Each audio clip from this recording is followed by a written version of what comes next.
Olá, galerinha do sexto ano. Como é de costume, a gente passa por aqui para relembrar alguns tópicos, né, da prova, para que facilite os estudos, né, e anime também vocês a pegar o livro para ler. Observe só, o conteúdo agora nosso está sendo Mesopotâmia. Mesopotâmia, que significa terra entre rios, ou região entre rios, tanto faz, né? Ô Rani, como começou isso? Na verdade, bem lá atrás, né, o grego, né, ao passar pela região, ele disse que esteve numa região onde Mesopotamos, quer dizer, Meso, que era região, Potamos, rios, que aí os gregos acabaram nomeando essa região de Mesopotâmia. O detalhe interessante para a gente aqui é que essa região da Mesopotâmia, lá existiam dois grandes e poderosos rios. Rani, por que a Mesopotâmia é sempre estudada? Estuda-se no sexto ano, lá no primeiro ano do ensino médio, vê novamente.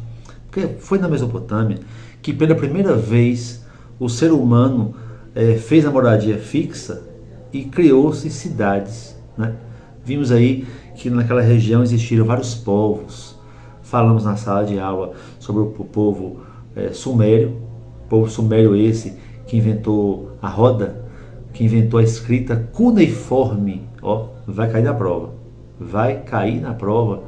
A escrita cuneiforme, que eles pegavam aqueles tabletes de argila e eles tinham umas forminhas em forma de símbolos e eles colocavam ali, e quando secava estava pronta histórias inteiras, né?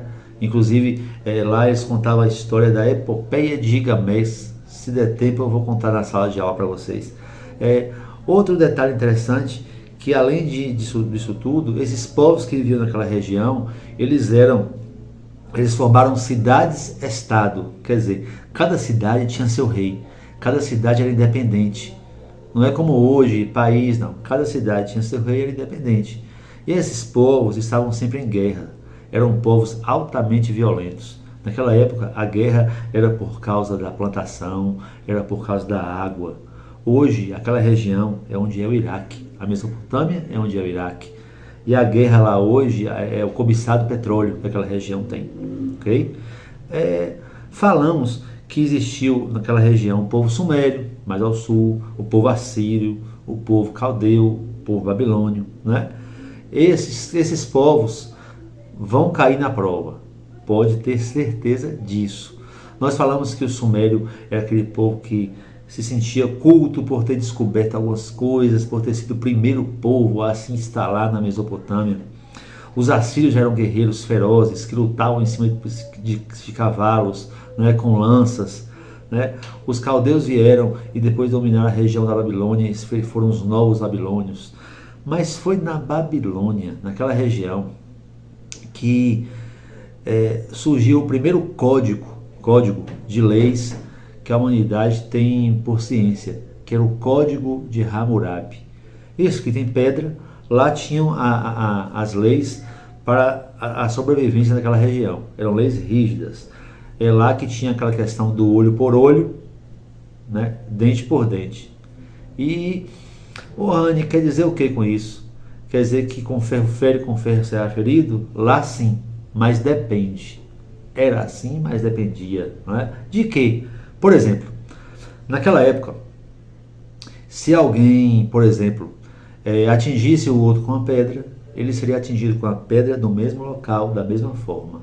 Porém, se aquele que atingiu o outro com a pedra fosse rico, poderia escolher um escravo para ser atingido com a pedra em seu lugar. Se alguém furasse o olho do outro, teria o olho furado. Mas se a pessoa fosse rica, podia escolher um escravo para ter o olho furado em seu lugar. Estranho, né? Agora, esse código de Hammurabi também dizia sobre quem invadisse a terra do outro, essas coisas todas, né? Rani, quem eram os escravos na Mesopotâmia? Os escravos, eles eram aqueles que, quando acontecia a guerra, o povo invadido era escravo do outro, né? se bem que por dizer que na Mesopotâmia, após a guerra, as maiores atrocidades eram feitas, né? A exemplo do rei Nabucodonosor II, que furava os olhos das pessoas com um garfo de duas pontas que ele mesmo inventou, né? E na Mesopotâmia, por exemplo, os próprios babilônios, eles marretavam cabeças dos que perdiam as guerras. Era um cenário de muita violência. Falamos sobre isso na sala. Porém, nessa região existiam zigurates. Vou até colocar aqui. Existiam zigurates. Zigurates eram templos, não é? Parecia uma pirâmide e lá no alto tinha um templo. Como eles acreditavam em vários deuses, eles eram politeístas. Politeísta é aquele que acredita em vários deuses. Então, lá na Mesopotâmia, e você poderia encontrar vários zigurates, espécie de pirâmides. Lá no alto tinha um templo. Eu até contei a vocês que o rei Nabucodonosor II mandou fazer um zigurate para sua esposa Samira, né? Porque ela era de outro reino, ela tinha saudade da terra dela. E aí fez um zigurate, trouxe plantas da região dela, árvores inteiras, animais, flores, e fez um zigurate para ela. E lá no alto ele fez um templo para o Deus que ela acreditava, né? Então eram povos politeístas. Se eu perguntar na prova, o que é ser politeísta? Acreditar em vários deuses, né? Ô Rani, só por curiosidade, quem é cristão? Quem é cristão é monoteísta, acredita em um único Deus, certo?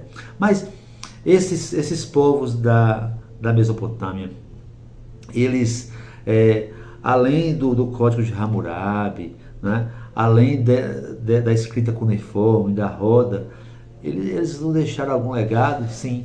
Eles foram os primeiros povos a fazer irrigação com rios.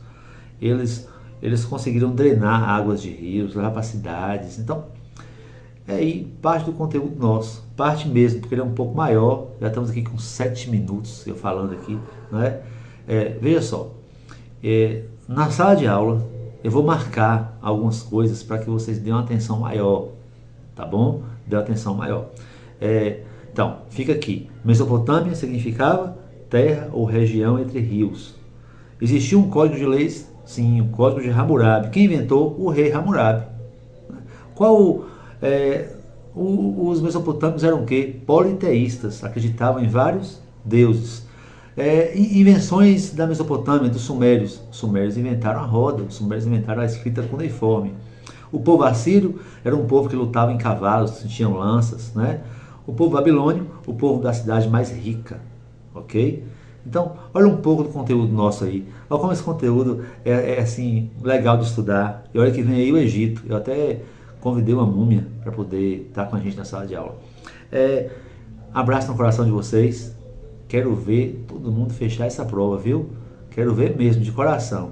Abraço, tchau.